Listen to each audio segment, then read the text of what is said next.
Police station પર। રાજ્યમાં ગુંડા તત્વોને નાથવાની સાથોસાથ રાજ્ય સરકારે ગૌ હત્યારાઓ સામે પણ કડક કાર્યવાહી કરી છે।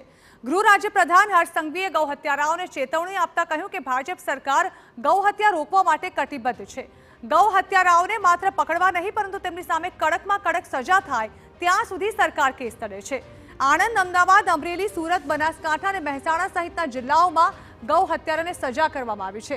ગૃહ રાજ્ય પ્રધાને અમરેલી જિલ્લાનો દાખલો આપતા કહ્યું કે અમરેલીમાં ઝડપાયેલા ગૌ હત્યારાને કોર્ટે 10 વર્ષની કડક સજા ફટકારી છે।